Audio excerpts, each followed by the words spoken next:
Hi everyone. Hi everyone. Well, what we have for you today is something very unusual from the 1980s, but brought up to date. Well, most things were unusual then.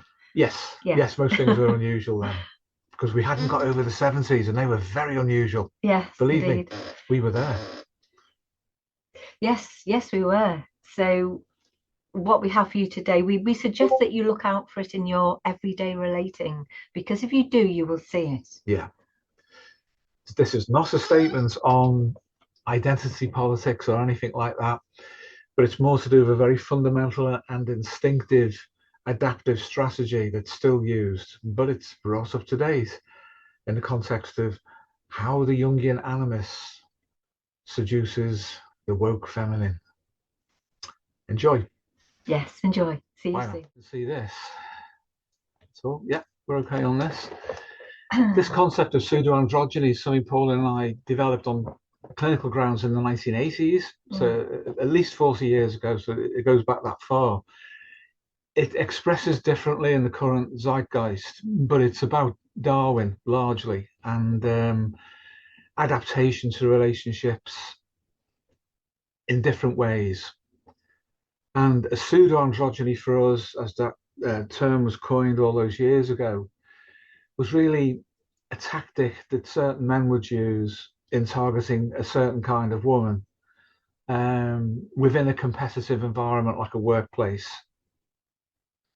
And it would involve, in a predatory way, you could say, a man identifying certain weaknesses in a woman that he worked with.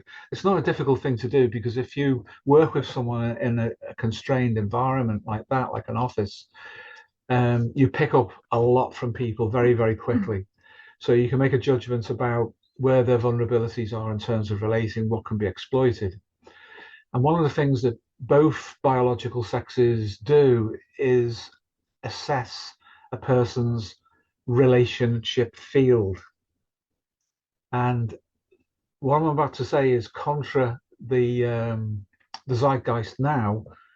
It was less contra that way then, but the dynamic was playing through.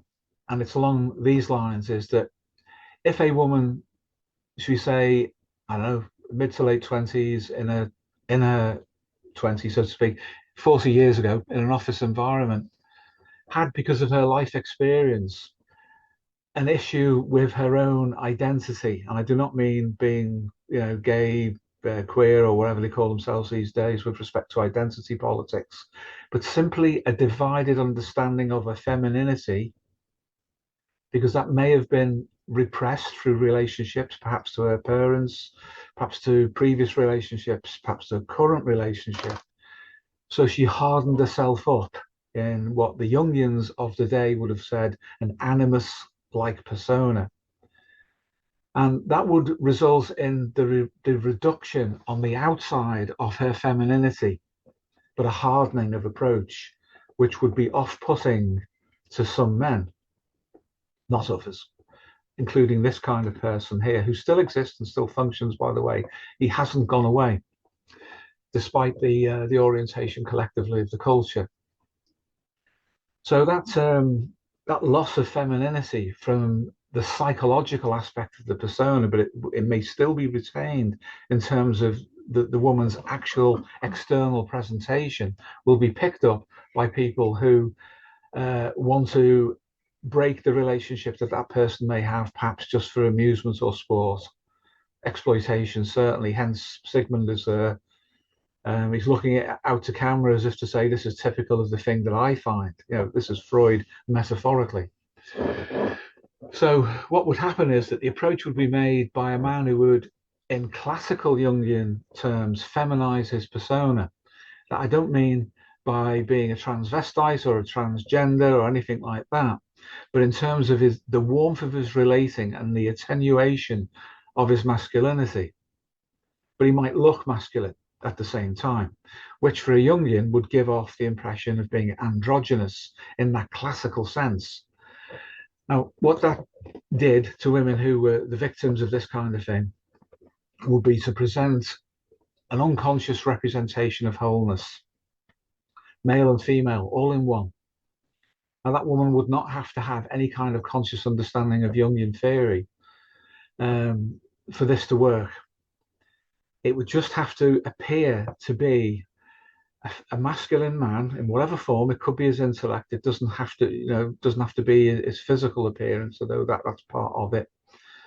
And the field of suggestion then would allow her repressed femininity to be projected onto him. And at that point then, in order to retain that which was repressed internally and then projected, she would start to allow herself to be seduced by this predatory male whose only purpose usually is to exploit her, very often sexually, sometimes in terms of power, and sometimes in the form of the trickster, simply for, if you pardon the expression, shits and giggles, because it amuses him to break into relationships and to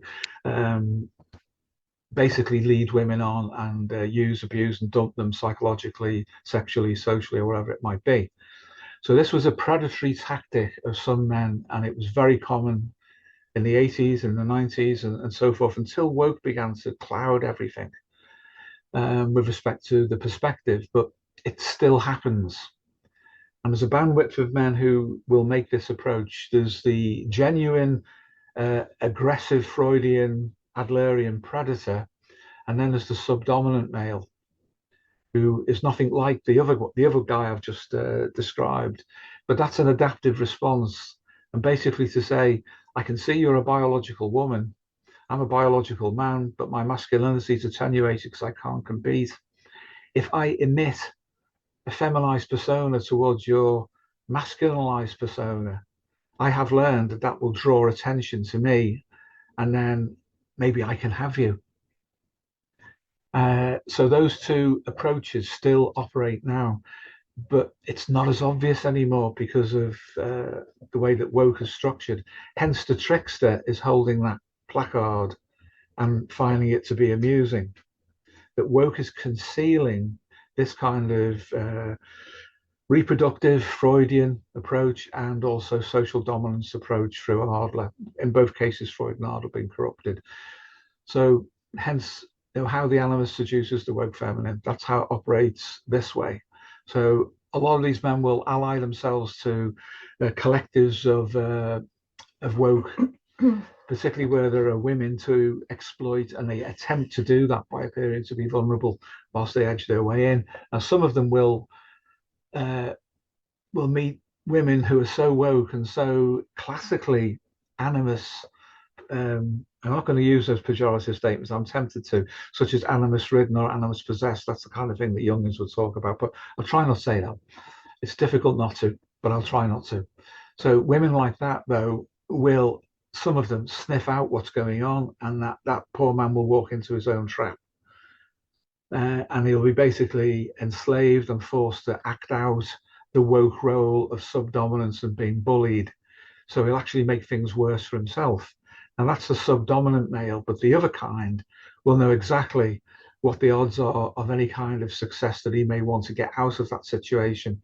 And once he's got what he wants, he will exit it anyway, which will then just reinforce the prejudices that some woke women have towards men collectively.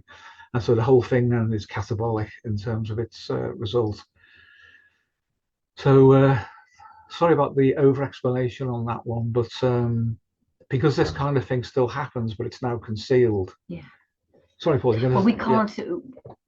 We're finding it difficult even here to talk about it, in the sense that this woke culture does not want us to talk about it anymore. We could have talked about it, in the 80s without too much difficulty, although for some people it would have still been difficult to hear it then. But now there is that veil of silence that is threatening to prevent us from talking about it in the way that we're doing now.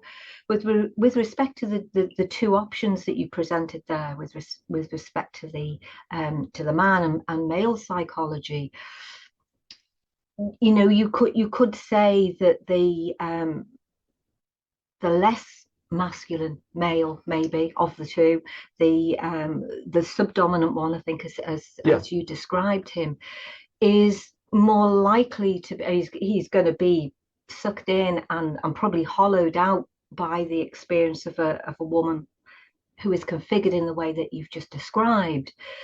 But at the extremes, the guy who is more dominant, you could say, particularly if he's a dark triad type as well, Yeah.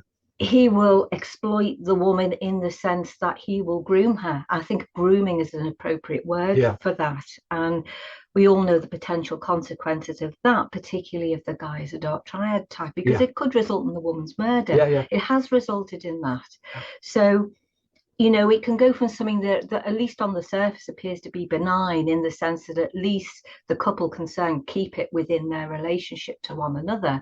And there are various trade-offs as a result within that relationship, and they all kind of or they both agree to relating to one another in a particular way. But with respect to the other masculine configuration, it is potentially far more dangerous for the woman involved, even if she's armored herself up in the sense that she gives off this masculinized persona, and to all intents and purposes she appears to be quite hard bitten and a woman of the world and all the rest of it. That can still result in the kind of consequences that I've just described. So we do need to know about these things. We have to be careful, obviously, because the culture doesn't want us to talk about them in the way that we're doing now. But they do exist. They existed then, they exist now. Nothing's changed in that regard in terms of the way men and women relate to one another. It's an adaptive strategy, isn't it? That's all it is. So in effect then, the suggestion, which it is, of the images that the woman cannot see Sigmund Freud standing behind him, who nevertheless does understand what's going on, hence his gaze directly into camera towards the viewer, and then the jester who thinks or the trickster who thinks the whole thing's hilarious. Well, it is at a certain level, isn't it? Because it is almost ridiculous, really, the fact that people aren't being allowed to see what's going on because the culture is so repressive.